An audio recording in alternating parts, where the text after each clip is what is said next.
I was in situations that did all the kind of like raids, kicking in doors, going into the house and that kind of stuff with people in there. Did your dreams change during and after you served? But I've had bullets crack over me and it's an adrenaline rush.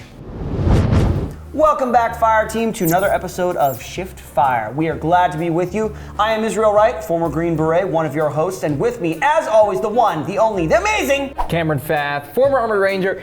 Happy to be back here on this exploration and appreciation of all things military culture. You are tuned in to an episode of Interrogating Cam and Israel. So before we jump into here, make sure you hit that subscribe button so you can stay up on the latest from all things Shift Fire. Without further ado, grab the helmet. Helmet here. Helmet. Go. Ready. Wait. Okay, go. Okay. All right, this question comes to us from Mateo Sanchez, and Mateo wants to know, I want to hear about the most random team building exercises you guys did where it reached a point of thinking to yourself, is this really worth dying for? I never had an experience where I'm like, I'm gonna die if we continue to do this ruck march. So we had the pre-selection course that we got to take as 18 X-rays, where it kind of like get us ready to go to selection so we just don't... SOPC? SOPC, that's right. Special Operations Preparatory Course. Yes. At the time. And I remember we had these huge pits, these huge like indentations in the ground called gig pits, and they were just filled with just whatever rainwater, runoff water that would just happen to pour in them. And there were like little like things swimming in them, Yeah. A little eye from like, Star Wars, Yeah. around. They would make us get in these gig pits for punishment, so we would have to get down and do like flutter kicks and push-ups with our faces splashing in and out of the tadpole-infested water and stuff. And there were a lot of instances of staph infections and stuff, little cuts and things like that getting infected. Yeah. And I had one, I had to get that thing drained. My arm got all puffy and stuff like that. The benefit of being in a special operations unit is you have people that want to be there. And those people will put their brothers in arms above their own personal safety as well as the mission set. And at the end of the day, a lot of people are like, oh, why are you dying for these politicians and whatnot? But in my eyes, I don't really serve them. I serve the guy to the left and right of me, and this is a job. So there was never a thought in my mind where it's like, this isn't worth dying for. It was more like, if I need to die, I'm gonna die making sure every one of these guys gets home safe. All right, Israel. All right. You are up next. Reaching into this vintage helmet. I like this helmet again. It's cool. All right, this is Dean Carneal. Wanted to know if either of you have been hit with a bullet before. If so, were there any lasting health problems from it? Well, this is an easy one, no. Yeah, nope, never been shot before. Never been shot. I've had my bell rung a couple times with like overpressure and like sure, that's it. But charges never, and stuff like that. never a gunshot wound because probably wouldn't be standing here to tell you the tale. All right, Cam. All right, my turn. I'll take this one. Okay, this one comes from Al Banyas, and there's an Enye over the end, so I hope I said that right. Yeah. Al wants to know, what do you guys love about the other military branches? Easy answer, absolutely nothing, because the Army is superior. Honestly, I think each military branch has its mission set, and you're never going to find two branches doing the same exact thing other than the Marine Infantry and the Army Infantry. I mean, they're one and the same. They're cut from the same cloth. Go forth and destroy the enemy wherever they hide. The Navy has their specialty, the Air Force has their specialty, the Army has their specialty. I'm not even going to mention the Coast Guard because they're not a military branch. But everybody plays their piece, and they're really good at it. So I love everything about the other branches. One thing across all military branches is the sense of pride. I love that the sense of like, I was in the Air Force, I was in the Marines, I was in the Coast Guard. One general thing, like hard chargers, man. Absolutely. If you are a Marine, you are proud to be a Marine. A lot like Rangers and stuff. There's that sense of unit pride and stuff like that. I'm just saying you're both proud to be what you individually are. Because everyone knows Marines are basically just Rangers. Don't make me laugh. All right, here we go. Your turn. Reach into the helmet. Very excited. Oh, grab Two for one. Okay, here we go. Damjan Sechechik. Sorry if I butchered your name. What was the worst experience with a drill sergeant? And any funny or awkward stories from basic training? I don't want to toot my own horn, but I was kind of a stud in basic training, so I was like the platoon sergeant, and I had the opportunity to represent us in the obstacle course against like other, you know, studs. And I ended up becoming a heat casualty. I was literally having heat exhaustion because in the middle of summertime, beginning of Georgia was so hot. I went to basic in July, so like middle of summer. Oh yeah. And I ran the obstacle course. We ended up taking second place, but I did it as a heat injury.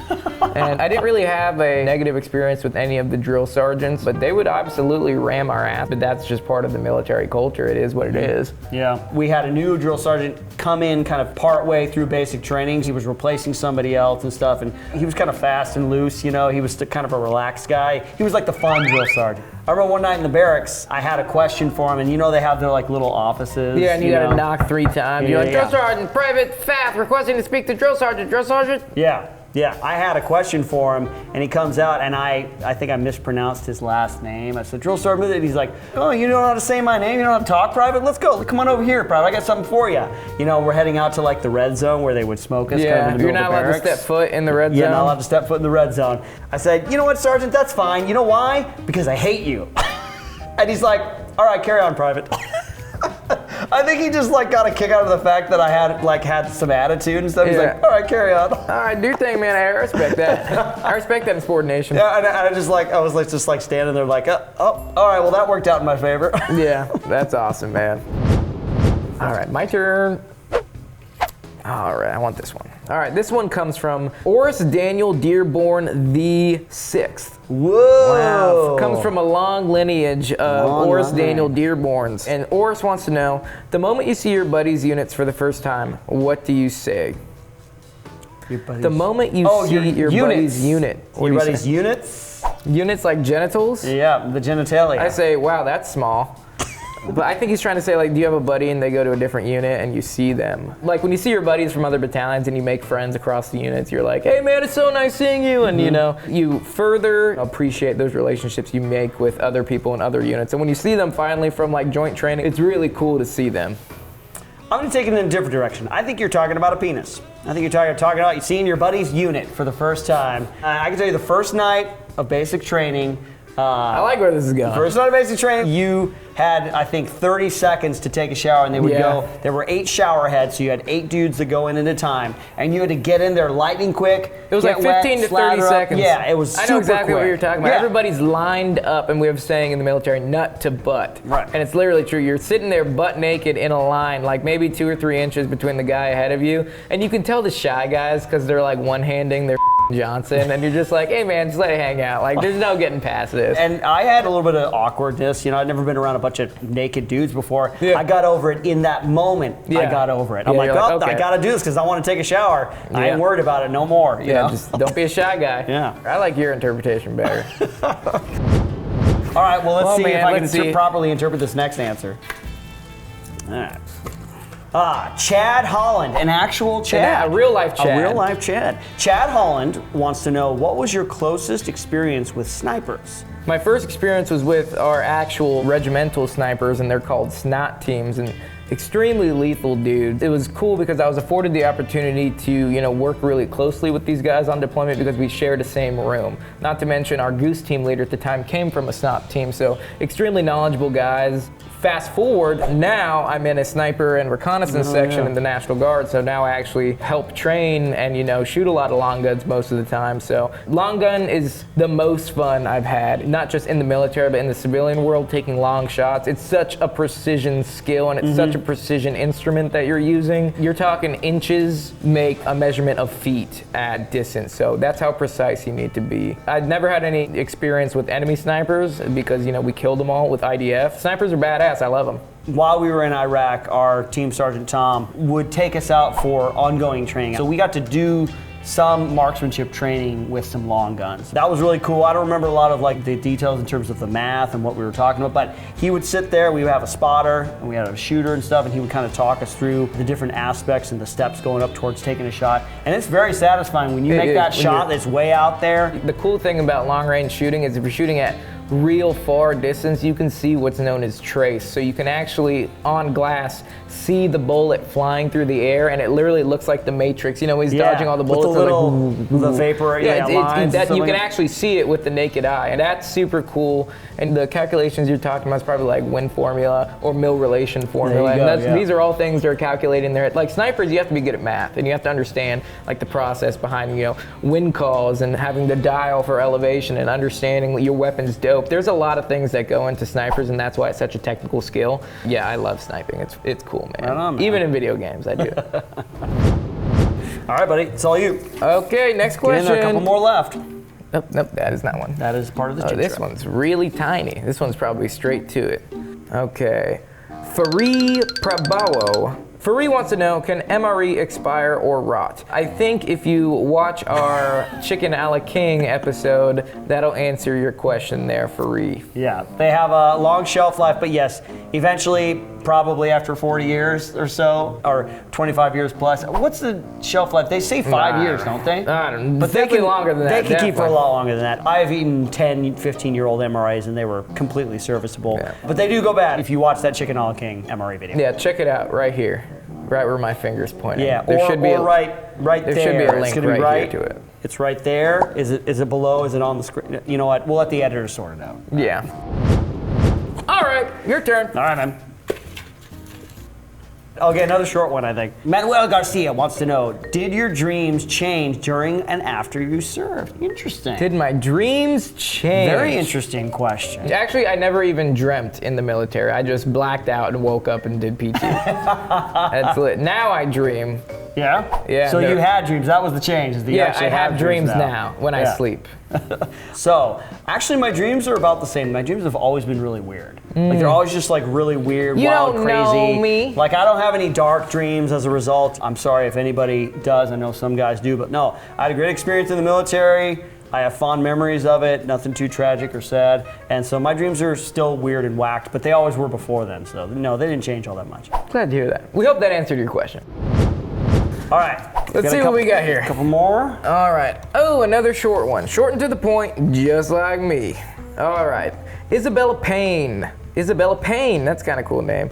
She wants to know, how can you describe a firefight? Well, I have never been in a legit firefight. I've seen bullets fly over me. I've never had to fire back with my service weapon. Like I said, we were doing majority IDF support in Syria, but you know, I've had bullets crack over me, and even in the point of combat, it's an adrenaline rush. It's gonna sound weird to a lot of people, but it's like the greatest sense of adrenaline you will ever have in your life, and that's the reason why people do it. You know that quote from Black Hawk Down where it's like, why do you do it? Why do you do it? Yeah. Are you some kind of war junkie or something? And it's like, yeah, you can get addicted to that. You can get addicted to it. I always have this conversation with a lot of people, and it's like, you know, I didn't get to use my weapon how I wanted to. You know, I didn't get to stand over someone's body and blow their brains out, because that was the goal, right? But I didn't get to do that, and it was one of my biggest regrets. But then I've come to the realization that, like, you don't get to choose your fights, right? It's like you don't get to choose your deployments. You don't get to choose what happens. It's just prepare for the worst, but hope for the best. Yes. You know, in case it did happen, you know, I was more than ready to react and all that jazz. But you know, I'm thankful for, you know, what I got to do, and I'm thankful for everything I got to see. In terms of my deployment, it was a similar kind of thing. I was never involved in any of those kind of like Black Hawk Down, sustained gunfights and stuff, but I was in situations. I did all the kind of like raids, kicking in doors, going into the house and that kind of stuff with people in there, but I was just never in that position when that happened. So nope, never had to do that kind of stuff. So. Well, we hope we answered your question, Isabella. All right, man. Last one. Last question for you. All right, here we go. Find it. Get it. Okay, all right. Here we go. Spec Jack 15 wants to know, what's your most awkward moment shared with a female soldier? Awkward moment with a female soldier. When I was in Ranger School, I graduated with 3 females in my Ranger School class. In mountain phase of Ranger School, like, the girls get the end of the stick, because all the guys, like when you're downtime before you go out on your actual field time, the women have to wait till all the guys shower, and then they actually have to stay up because you shower before bed. And it's just like, I want to get to sleep, because you know, you go to bed so late and you have to wake up, you know, 5 a.m. in the morning, so you don't get a lot of sleep still. But yeah, the women have to stay up even later to wait to use the shower. So, and usually a guy has to stand by the door to make sure obviously there's no peeping toms in there. I was done showering and the guy on the door was like, bull, with the bunk next to the door, so I didn't see him like standing there, so I just like walked right into the bathroom while the females are showering, and they're both like, two of them are sitting there like butt naked, and I just walk in and they looked at me and I looked at them, and I just did an up down real quick and then got out of there, and I was just like, oh, sorry. You reminded me of the very brief interaction I had, which was the same thing, but it was just at Fort Lewis at the main gym that they had, you know, and it's just like any other gym, you have the lockers and stuff, and I just wasn't paying attention. I was walking off after I wasn't paying attention, all right? It was an accident, and I walk into the bathroom and I realize I'm in the women's locker room, and there's like a full-on, she's just changing, and she looks at me and I look at her, I'm like, oh, I'm sorry, and I do the hip thing, and I'm like, oh my God. You're like, and you run out. No, I was honorable. I well left, and I apologized, and I ran out, and like a scared little boy. Yeah, yes you are. Yes you are. All right, Fire Team, we hope you enjoyed watching this video of interrogating Cam and Israel. If you did, go down in the comment section and let us know your questions for future episodes. As always, hit that subscribe button to stay up on the latest and greatest from all things Shipfire, and make sure you turn that notification bell on so you can know when new episodes like this come out. Thanks so much for watching, Fire Team. We'll see you on the next one.